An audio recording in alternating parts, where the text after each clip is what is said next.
to start with, the process that was employed by the Minister of Justice and the Cabinet in amending this 2020 draft was really opaque. It was not transparent. Consultations were not meaningful. They pick and choose who they want to consult in terms of the civil society, because Tango is the umbrella body. Yeah. Normally, whatever they do, they send it to Tango. Tango will now communicate it to us, civil society. Yeah. Sometimes they, the Ministry of Justice, in certain engagement, they will reach out to you directly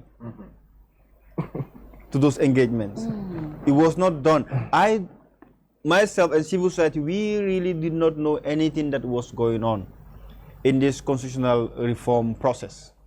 We don't. Tango made a statement, and we stand by the statement that Tango made. Let them come out and then tell us, because some of the organizations that they're talking about, I think so far, Tango, in consultation with Tango, I think they mentioned 1 or 2 people that have confirmed that they were engaged in Abuja. In Abuja, and when Jonathan also came in here, having a conversation with, but these were on contentious issues, but not what is going to be done. So we omit this, and that was not done. And I believe it's the same position with political parties and also religious groups. So that's not how constitutional building process is done. If you see the reason why you are having a lot of rejection, outright rejection from political parties, from citizens, is because, number one, the process. Right? Some is not even about the content, personally, myself, I have read the Constitution, everything, the 2020 and another of the 2024. I've read everything. They are good and bad in both. Yeah. You understand? But people cannot consume it because of the way the process is done. That's why they call it the Dawda Jar of Borough Papers. So it wasn't done. That they have made a very big error.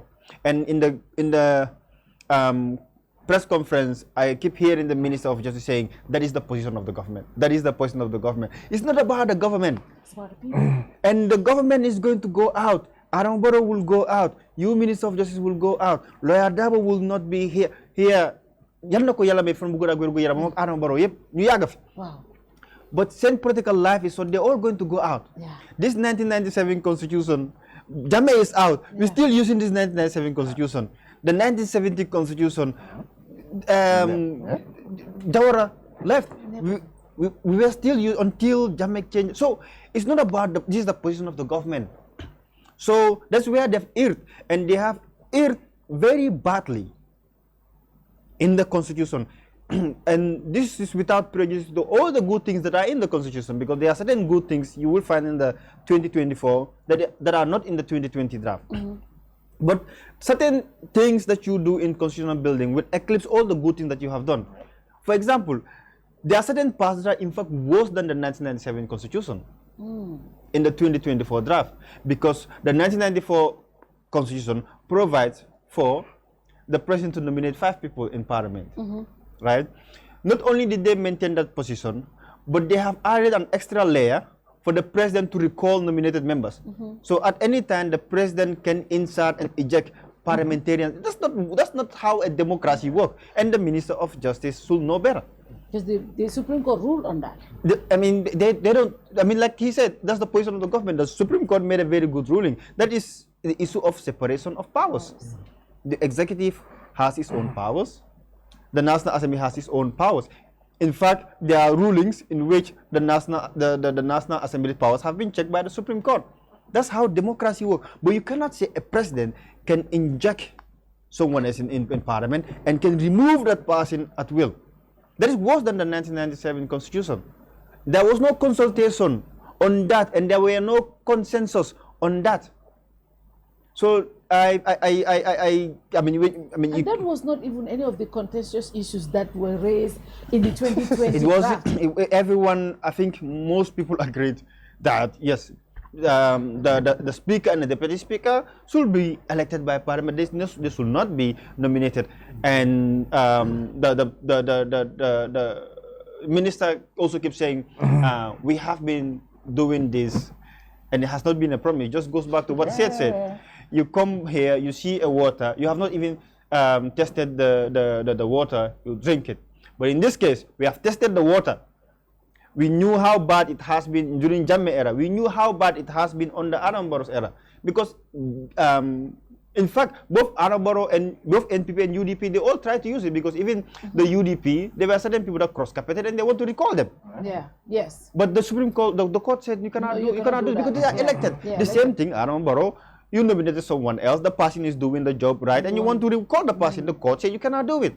So we already have a precedent set by our honorable court, and you want to deviate that and say this is the position of our government. So now, I don't want to talk about all the bad things. But what are the other things that you have issues, you have concerns around this compared to There's so many other concerns in the 2024 draft. For example, the 2024 draft has given a requirement in terms of a minister. You have to have a tertiary education, educational experience. Yeah. They have removed that, and they said a minister should have a post-secondary education and be able to speak English. That is catastrophic. Give that person who graduated from commerce at any school, you give that person the position of a minister of finance and ask that person run the economy or run the fiscal policy of the country. That is going to be catastrophic.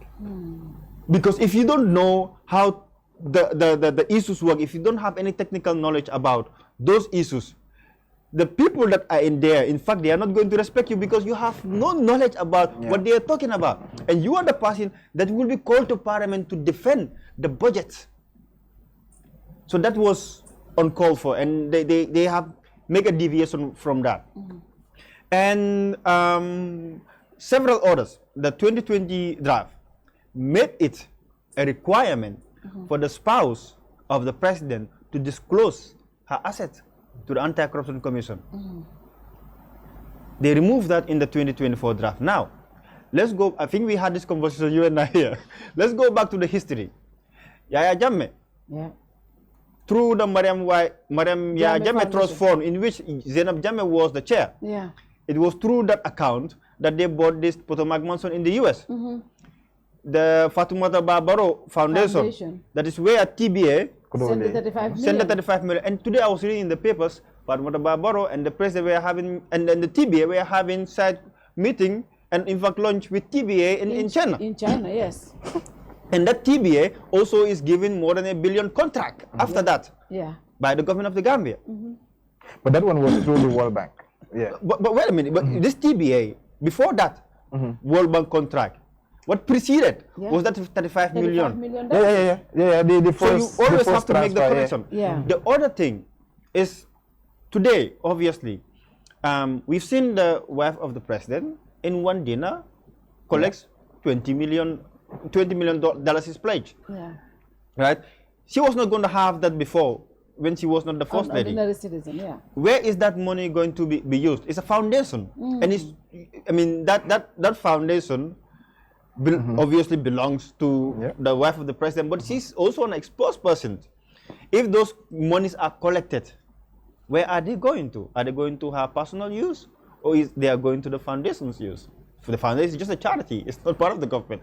So it is uncalled for to remove that. For the vice president and the ministers, that I will understand.